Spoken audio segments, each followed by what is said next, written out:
Hey folks, it's Woody here over at USA Made Blade and just coming to you from the shop this afternoon. We're going to do a quick video breaking down the Koenig Mini Goblin and reassembling it.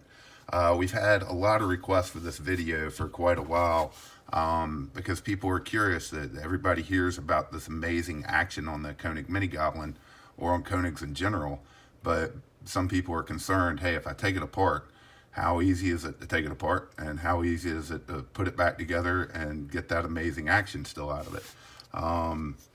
This one's my personal one, so I'm not taking apart one that we're going to sell by any means, but the action on these is absolutely incredible. It really is just amazingly smooth, and the tolerances on Koenigs, just the lock up, every little screw, every little detail. Bill just does an awesome job building these, and that's what makes them so special. So let's just start right into it. And basically I start with the pivot screw and I work my way down one side of the knife. And the amazing thing that I think is really cool about the Mini Goblins is that every screw on here uses a Torx T8 bit. And by the way, I do highly recommend Weehaw. If you're going to be taking apart knives, Weehaw makes the absolute best bits. You're going to be a lot less likely to strip a screw. Please don't try taking apart, especially high-end knives, with some cheap Torx bit set that you buy at your local hardware store. Sorry, I love to support my local hardware store, but when it comes to Torx bits, no. All right, so I got all the screws apart on one side, and then literally just a little bit of work and this pops right off. You can see I've got my stop pin put in here, and that comes right out. We'll deal with the rest of this in a second. And then I've got my cage bearings on one side, pull my blade off. There's my cage bearings on the other side. Forgive the dirt, but I do carry my knife, and I'll take this apart later and clean it up a little better. And then my cage bearing, my pivot just pops right out the other side. Cage bearing comes off, and then flip this over, and this floating back spacer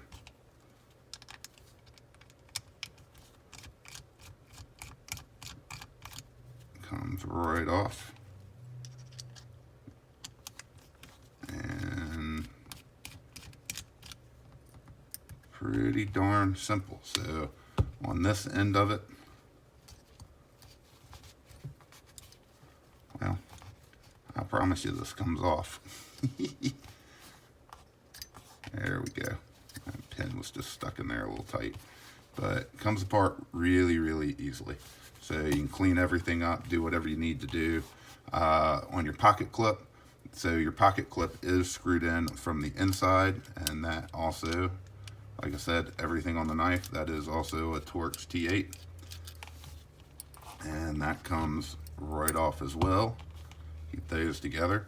Now, I highly recommend not taking out your steel lock insert, but it's the same deal. It comes apart very easily.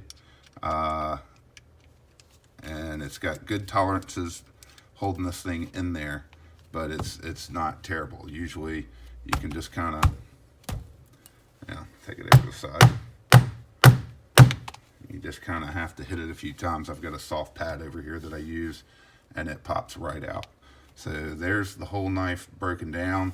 As you can see, just very simple. I mean, it's probably one of the easiest that's out there. So the reassembly process, definitely make sure you get your steel, when you get your steel lock bar insert in there, make sure you get this thing very flush. Most of the time you'll hear a little snap, but make sure it's completely flush up against the blade, or against the handle. So start getting your steel lock insert back in if you did take it out. Like I said, I don't recommend taking it out. It's not necessary. And make sure you get everything in there really tight if you do have to take it apart. And then don't forget to put your pocket clip back on. A lot of people who disassemble knives are used to being able to put that pocket clip back on as a last thing. Well, you can't do that when the pocket clip screw's on the inside. So that's probably the hardest part.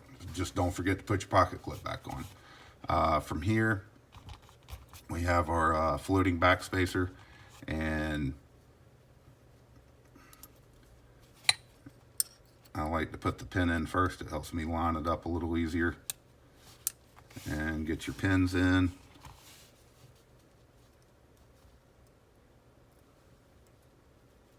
Working behind the camera is kind of a weird angle, so I'm a little shaky. I like to go ahead and get that in, and then on my pivot nut, I'm sorry, this is actually cut out to sink in. Thank you on it, wrong side, sorry. This is cut out to actually sink in there. So if you put it in and then turn it, you will feel it catch and go in. There it goes. So now we're locked in with our pivot, and then just put your first bearing in, put your stop pin on, put your knife on, and put your bearing on. And then we're going to do a little something here, experiment with a little something. So here we are, we're back together. I have not put a single screw back into this outside of my pivot nut, and my pivot screws out, my handle screws are out. This is how good the tolerances are. I bet you, yeah, with no problem,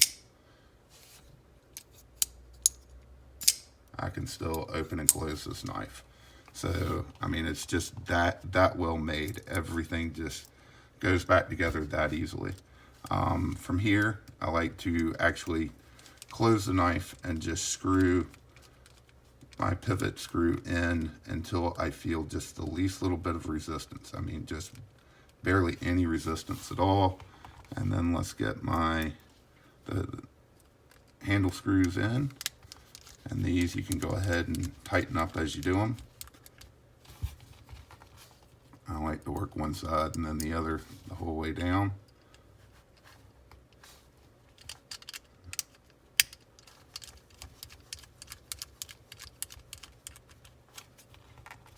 And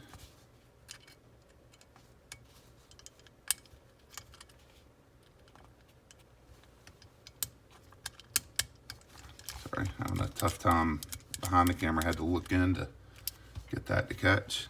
Like I said, the whole way down. I like to swap sides. I don't think it's necessary, but it's just the way I've always done it. And go ahead and get these good and tight. The other thing about Koenigs, a lot of times you'll get new knives in and they're Loctited really bad. I've taken this one apart before, so we didn't really have that issue, but he does use, I think, a little bit of Loctite, but I've never had an issue getting that Loctite to break. You know, if it's a customer that sent it in for us to check something out or for us to anodize it, there's never an issue there. I like to just recheck all these handle screws. And then from there, remember, I did not tighten my pivot very much. I just got it to where there's a little bit of resistance. So I like to flip it over, look at it from the spine, and just tighten just a little until we're sitting perfectly centered, which it was pretty much perfectly centered anyway. But I like to get a little bit more resistance on it. And there it is. Back as smooth as it can be. So amazing knives, great tolerances, unbelievable precision with everything. So makes for a great everyday carry. We are very excited. We do have more of these in stock, and they never stick around too long, but we've got a good number this time. So hopefully we'll have them for a few weeks while you guys check out this video.